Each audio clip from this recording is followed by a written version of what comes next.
السلام عليكم ورحمة الله وبركاته. أهلا وسهلا بكم يا شباب من كل مكان. موضوع حلقة النهاردة شاشة سامسونج. أرفع لكم صورة الموديل على الشاشة دلوقتي. مشكلة الجهاز إنه قاطع إضاءة. الشاشة قايمة باور هنا اهي. لما نيجي نفتح ونقفل كده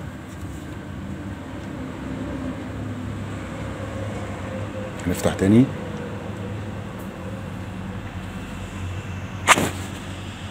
زي ما انتوا شفتوا كده جابت صورة وجت فصلت تاني.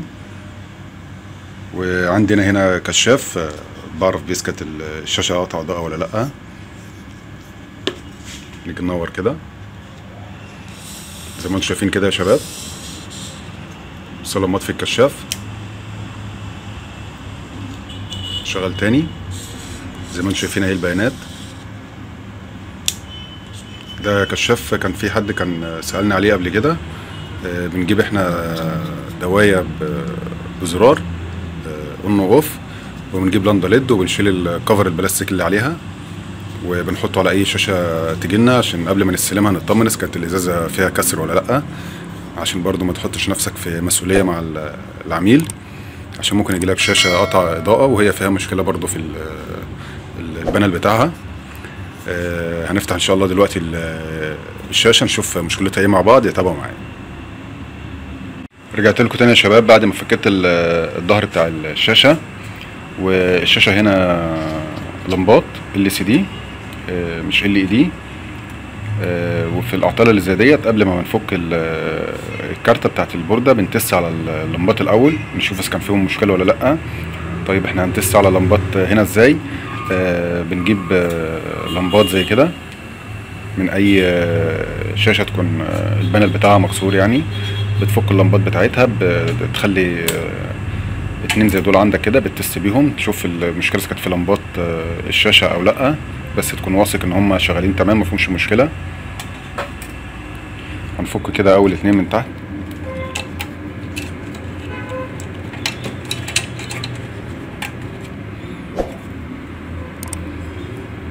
نوصل اللمبتين بتوعنا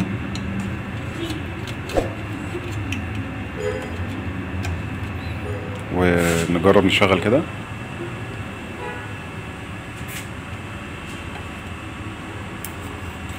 زي ما انتم شايفين كده اللمبات اشتغلت وفصلت تاني. نقفل ونشغل تاني.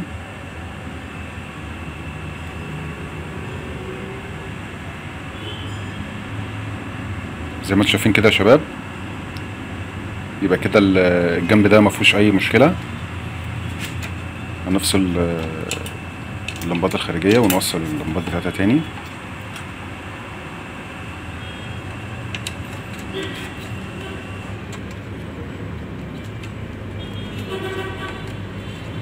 ونجرب الجنب التاني.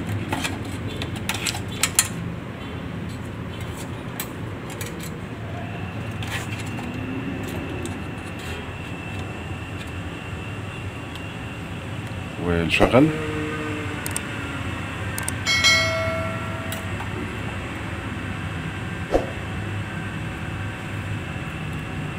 خدت بالكم هنا يا شباب الفرق؟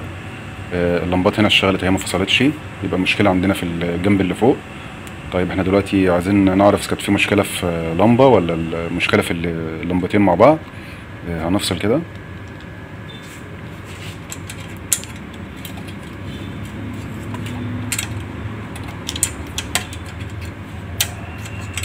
ونركب واحده واحده منهم.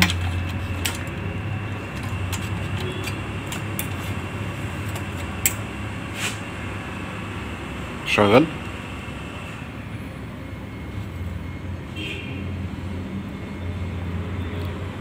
اشتغلوا وفصلوا. نجرب اللمبة التانية.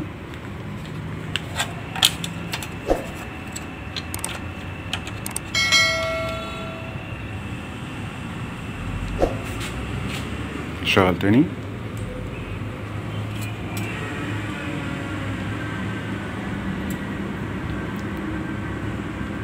كده الشاشة اشتغلت.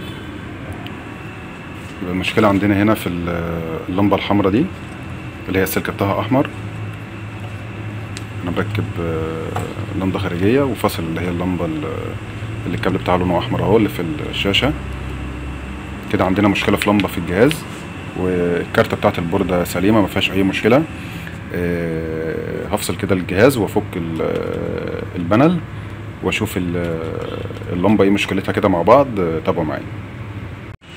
رجعت لكم تاني يا شباب بعد ما فكيت اللمبتين اللي هما اللي فوق، اللي فيهم واحده فيها مشكله زي ما انتم شايفين كده، لمبه محروقه ايه، ومن الناحيه التانيه برضو اهو زي ما انتم شايفين، واللمبه التانيه اللي جنبها يعني قربت برضو تبوظ، فانا هغير الاتنين مع بعض. وعندي هنا لمبتين نفس المقاس، يعني حالتهم احسن من دول شويه. انتوا عارفين اللمبه دي بتيجي استعمال من شاشات تكون تقطيع عندك، فطبعا مش هتيجي بحاله 100%، بس احنا اهم حاجه عندنا نشغل الجهاز. يعني دول حالتهم حوالي يعني 70%. هنركبهم كده ان شاء الله واوريكم النتيجه مع بعض. تابعوا معايا. رجعت لكم تاني يا شباب بعد ما قفلت اللمبات. قبل ما اركب البانل قلت اجرب الاول، نجرب كده ان شاء الله مع بعض. بسم الله.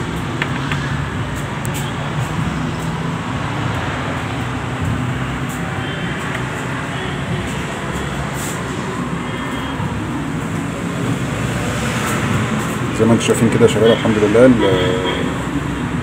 الاضاءه شغاله تمام. هقفل كده ان شاء الله البانل واقفل الشاشه ونشوف النتيجه النهائيه مع بعض. تابعوا معايا. رجعت لكم تاني يا شباب بعد ما قفلت الشاشه. الحمد لله الشاشه شغاله تمام اهي، مفيش اي مشكله في الاضاءه ولا في فرق في الالوان ولا حاجه. يا رب نكون استفدنا من الحلقه، وان شاء الله اشوفكم في فيديو تاني، والسلام عليكم ورحمه الله وبركاته.